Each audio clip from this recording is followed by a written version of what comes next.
Ramalingam. Sir, I rise to support this bill wholeheartedly, sir. Now all the, yes, because now all the 56 RRBs have been facing difficulties due to inadequate capital and their performance has also been deteriorating.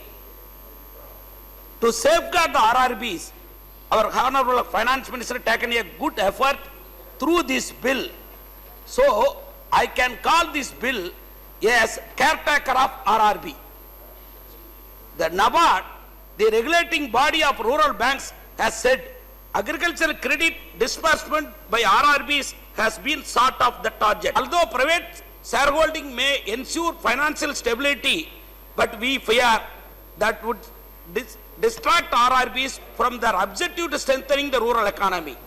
The All India Regional Rural Bank Employees Association has questioned the need for private investment and it fears that it will push RRBs towards privatization, maybe.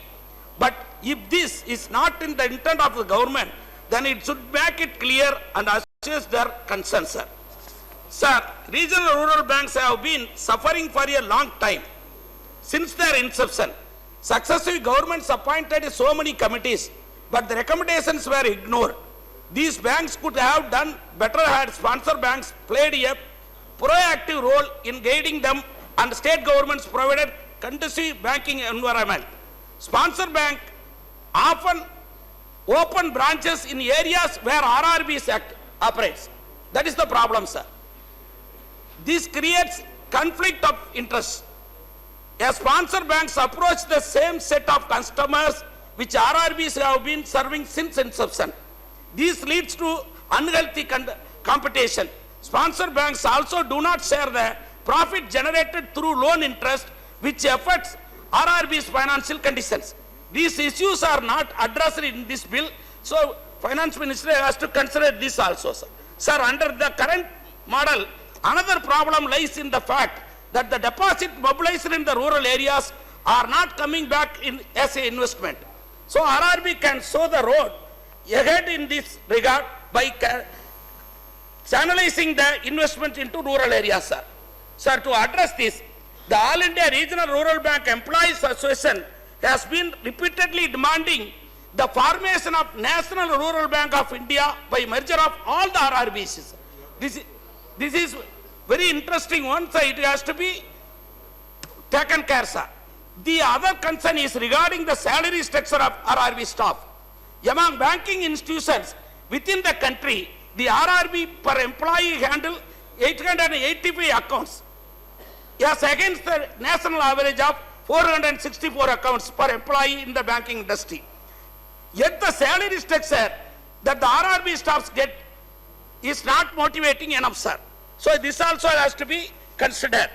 The structure of remuneration for RRB staff was said to correspond to the salary structure of comparable district level functionaries of the concerned state government. Whereas banking was a central subject, the entire problem could have been avoided if the central government had created a rural service cadre exclusively for the RRB, sir. It was only in 2010 that the government introduced revised pay structure for employees of regional rural bank on par with PSU banks. The employees are still struggling to get pension parity with the counterparts in PSU banks.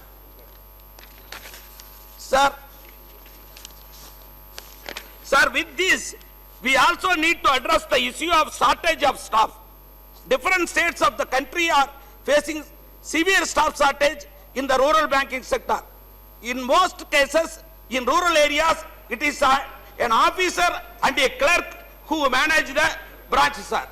Only 2 staffs are managing the branch. Through rural banks, the benefits of all the schemes, be it MNRG, Menareka or Ajivika or other schemes, reaches the rural population of the country. Therefore, it is important, only 1 minute, sir. Only 1 minute, sir.